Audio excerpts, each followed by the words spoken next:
क्या वाकई supreme court के फैसले के बाद पीपल्स पार्टी को फायदा हो रहा है? ये हम जानने की कोशिश करेंगे। बात करेंगे शेख रशीद अहमद से, सरबराह हैं अवामी मुस्लिम लीग के और इस्लामाबाद से हमें ज्वाइन कर रहे हैं। शेख साहब, क्या मेरे से इत्तफाक करेंगे जो भी मैं कह रहा था कि इस फैसले के बाद यकदम लग ऐसा रहा है जैसे पीपल्स पार्टी में एक जान पड़ गई है, इत्तेहाद आ गया है और फायदा हो रहा है उन्हें? देखें, ऑफ कोर्स पीपल्स पार्टी के पास वर्कर तो फाइटर फोर्स तो है, लेकिन उसकी इल्जामात उसके लीडरशिप पे लगे हैं और स्टेट पावर ने स्ट्रीट पावर को उजागर करने या उसको बाहर निकालने का फैसला किया है। जहां तक सिंध का सवाल है, अगर एमक्यूएम उनके साथ ऑन बोर्ड ना हुई तो मैं नहीं समझता कि अर्बन एरिया में ये कोई एक बड़ी तहरीक चलाने की पोजीशन में होंगे।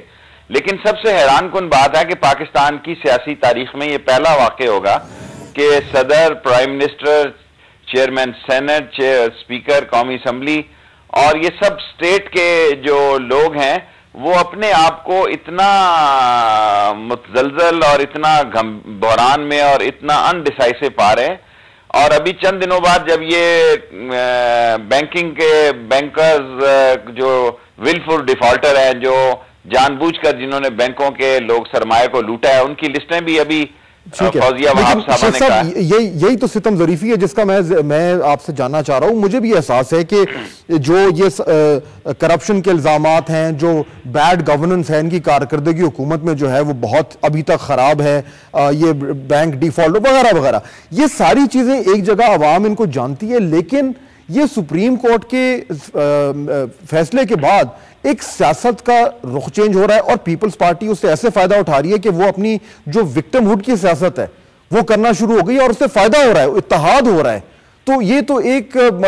अगर पीपल्स पार्टी को ये फायदा हो रहा है तो शायद ये पाकिस्तानी सियासत का जो पूरा एक जो हमारा सिस्टम है उसकी कमजोरी है। लेकिन ऑन द ग्राउंड तो यही तासुर है कि पीपल्स पार्टी के साथ ज्यादती हो रही है, इसलिए वो हीरो बन रहे।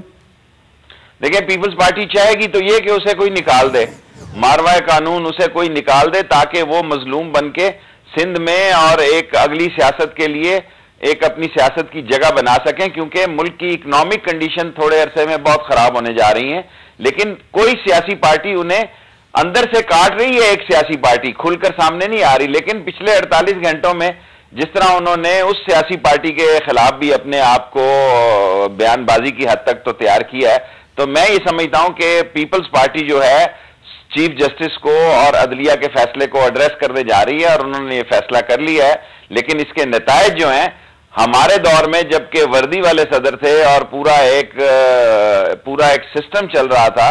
अगर हम अदलिया से लड़कर और मीडिया से लड़कर कामयाब नहीं हुए और हमें नाकामी हुई, तो मैं नहीं समझता कि कोई और भी अदलिया से लड़कर और मीडिया से लड़कर कामयाब होगा। लेकिन उसमें ये जो अब एक सियासी हमारा जो एक इस टाइम एक अलाव चल रहा है, उसमें ये अगर एक इंप्रेशन बन जाएगा कि जी, और जो बनाया भी जा रहा है कि पीपल्स पार्टी को निकालने के लिए एक साजिश है, एक मुहिम है, उसमें कौन कौन मुलविस है वो कहना मुश्किल है, क़यास राइयां हैं। लेकिन अगर उन्होंने ये तासुर बनाया और पीपल्स पार्टी का जो वोटर है, आखिर पाकिस्तान की सबसे बड़ी पार्टी तो है, इसका तो हमने एतराफ करना पड़ेगा, अगर उसके वोटर को यह तासुर है कि जी हमारी पार्टी को एक बार फिर एक साजिश के जरिए निकाला जा रहा है, तो फिर तो यह मामला बिल्कुल गड़बड़ हो जाएगा।